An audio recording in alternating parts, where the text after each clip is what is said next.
Steve Cake, it says here, is a failed rock star. I can't believe that. Surely not. However, he has represented his country as the reigning UK air guitar champion.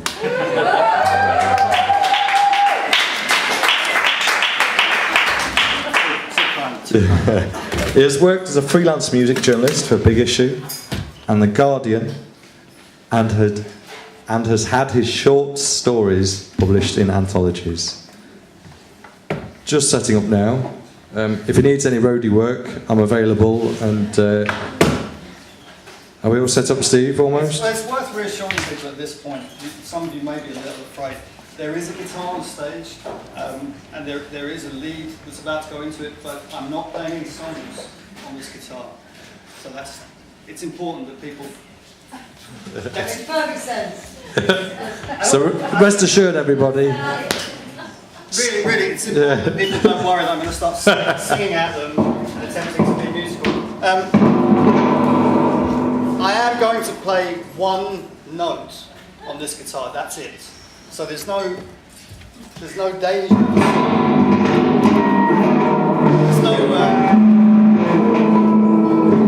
one note. That wasn't it. It's important that we get this out of the way. I'm good. Fantastic. Ladies and gentlemen, for those who are about to rock, we salute you, Mr. Steve Cake.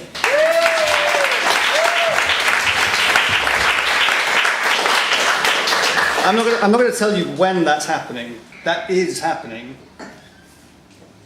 Maybe now.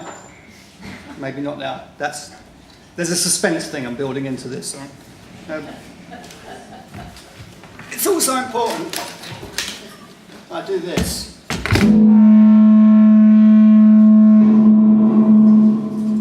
It's important to have this. This is part of it. I brought this just so I could do that. Okay. This is an excerpt from one of my many unpublished novels, of which there are several. This one's called Eddie Hellbent and the Rock and Roll Suicide. This is the opening scene for it. Why nobody's seen fit to take me under their wing and put me out of my fucking misery, I don't know. But you're going to find out over the course of the next 15 minutes. Okay. Eddie Hellbent has the right hand of Hendrix and the left hand of Slash. He's got the plectrum of Prince and the guitar of the Gods. He's got the stamina of Iggy Pop, the constitution of Keith Moon, and the hair of Bob Marley. He's got the trousers of Mick Jagger. They are nice trousers, and Mick wants them back. It's summertime.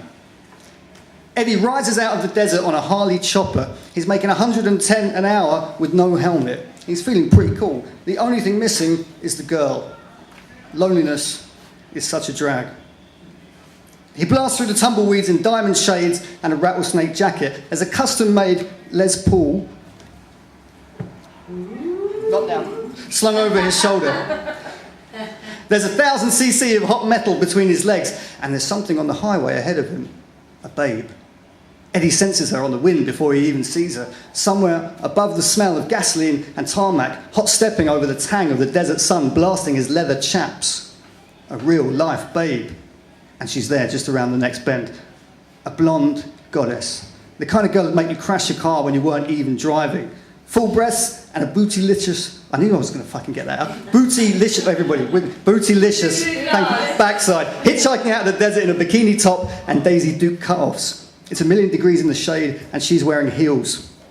Eddie pulls up across the road from her real smooth. He lowers his shades and flashes her with his ice, ice, baby blues. Eddie Hellbent, she recognises him right from the intro. No freaking way.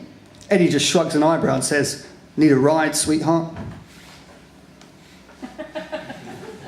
10 minutes and 20 miles later, she peels off her top and lets it wave in the slipstream. Her breasts bounce free. She flutters the bikini top behind her for a moment, waving it like the national flag of the greatest country in the world. And, let's face it, the only one ever worth dying for. Then she opens her hand and lets it fly away. She smiles as he kisses her nipples. His lips pop on her skin with static electricity. She runs her fingernails across his chaps. Eddie always goes commando. The bulge in his trousers surges in response to her touch, like a king cobra snapping at a trainee zoologist. Her eyes widen in a mixture of desire and fear at the size of it. Then she hooks her thumbs into the waist of her cutoffs and slides them down over her toes. Eddie's still riding the bike at full throttle with the Gibson slung over his back, but now Leonetta's sitting astride him, rolling her sky-clad hips like Californian waves churning butter, and they're making love at 100 miles an hour. Now, this would be enough for most guys, but this is Eddie Hellbent, so he's tipped a gram of cocaine into a cleavage and has got more white paint on his face than an emo band at a funeral. So anyway, there's Eddie.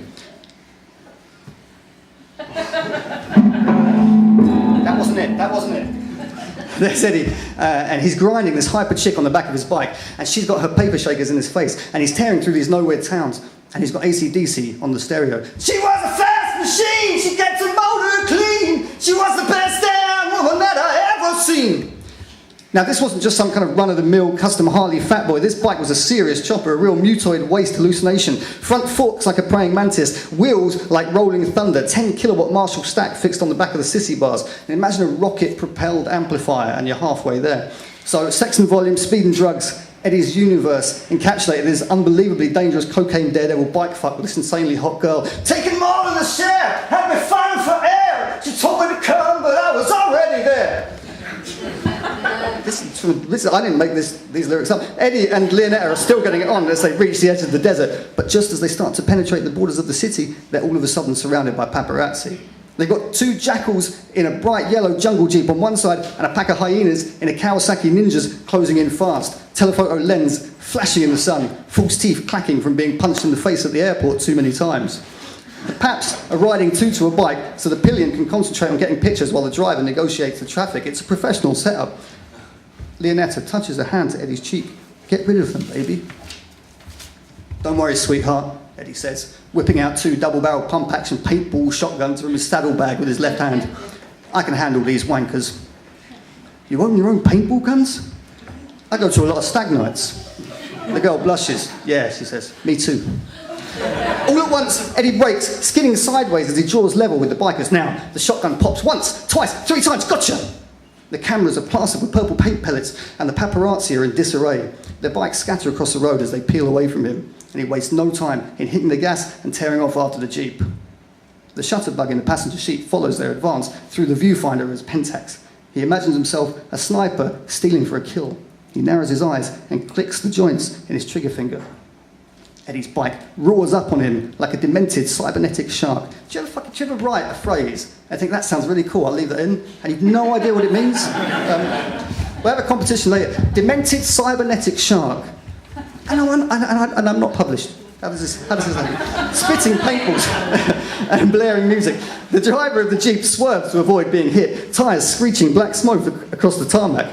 But Eddie's nerves don't falter. He's played too many stadiums. He's stared down too many lenses. He's blinked out too many flashbulbs to ever be fazed by a stinking camera. He closes in, firing around the side of the naked girl. He splatters the rearview mirror, the back of the driver's head, and then he blows the Pentax clear out of the guy's hands. Not yet. Eddie accelerates, laughing and darting around the hood of the Jeep. He turns his attention back to the buxom beauty bouncing on his lap. She grips the hair at the back of his head and looks into his eyes. They blaze with the nearness of her climax. Her hips rotate with the elliptical orbit of a velvet rodeo. Neither of them is going to stop now. Working double time on the seduction line. She was one of a kind. She was mine, oh mine. But there was not much time gone before the ninjas are back in his handlebar mirrors. He turns to look over his shoulder and he sees them herring up, their spare cameras clutched at the ready. Eddie grabs the shotgun back into his left hand and settles the bike, and the chopper howls like Chewbacca. It's the kind of bike that wants straight roads and 2 hands on the handlebars. It's hard enough turning a tool in high speeds, let alone when you're riding it one-handed, dodging photographers, and having a synchronized tantric sex orgasm with a gorgeous Californian sex kid. Because the world starts shaking, the earth was quaking, my mind was aching, we were making it. Eddie's only got a few seconds left before they're on top of him, so he aims his fire at the drivers. Pellets fill the air. Only 2 shots hit their targets. They connect with their helmets and explode across their visors. The drivers careen into the hard shoulders. One of the pillion cameramen rises. He leaps from the back of his blinded vehicle and sails into certain death. At that instant, the jungle Jeep reappears, cutting across 3 lanes of traffic. The cameraman lands on the running board and flips himself into the back seat. Within a heartbeat, the camera's back in his hands, and he's shooting again.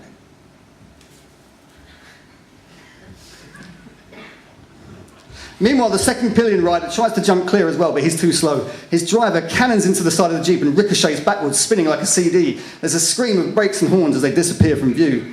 Eddie veers around a truck and feints left before skidding hard to the right, slipping into the gap between the inside lane and the barrier of the central reservation. Knocking me out, and then you shook me all night long. Now, next thing you know, the Jeep snaking in and out of the traffic. It's getting closer. Eddie tries to hold his position alongside, but the truck driver is getting freaked out by all the crazies howling around him, and he pulls off to the slower lanes. The Jeep closes the gap in an instant and, drawing level, rams into the chopper, forcing it against the barrier. Spikes gash from both sides of the bike. It's nothing but the width of the Marshall stack that's stopping Eddie and the girl from being crushed to death. Eddie fires the shotgun point blank into the Jeep, but he can't aim through all the sparks. Suddenly he sees his chance. Tearing hard to the right as they pass a gap in the barrier, Eddie shoots into the oncoming traffic. The Jeep vanishes from view as the chopper hurtles the wrong way down the freeway.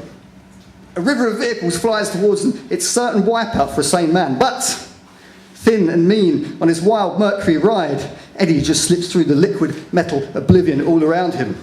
The residual buzz of the desert mushrooms and the halo of the coke coalesce into a slow-motion dreamscape, and his mind tunes into the fundamental dynamics of the universe. He's eating up the road markings and making turns like Automan. He's Steve McQueen. He's Pac-Man in Blue Phase. He's the saxophone solo at the end of Thunder Road. He's lightning. Tyres squealing, Eddie weaves the chopper in and out of the onrushing cars. Smoke pours from the wheels. He threads across to the near side lane, rams the roadworks barrier, and takes an unmarked off-ramp. Leonetta's about to come, Eddie's about to come. They're both gasping and moaning, sweat dripping slick off their hot skin. The muscles in her leg are starting to shake. Eddie's let go of the shotgun and handlebars, and his fingertips are pressed into the flesh of her ass. Her head is tipped back, and her hair is flung out in the slipstream behind him. You really shook me and you shook me all night long. Neither of them notices that the off-ramp is unfinished until the bike is flying through the air. There's a sudden feeling of weightlessness, and the noise of the traffic is muffled by the wind. They shoot over 10 lanes of traffic below. It feels like they could fly forever, but too soon, the cars below rise up to meet them. Eddie lashes both hands to the handlebars and leans into the sissy bars. The metal of the bars frets against the open-tuned strings of the guitar on his back and, for a moment, sounds a G major power chord.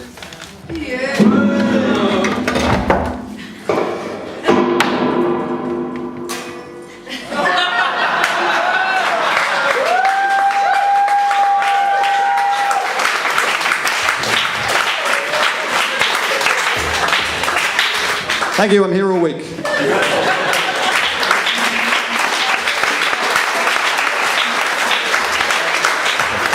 It's only rock and roll, but I like it. It's Steve Cake, ladies and gentlemen. Another round of applause for Steve Cake, please.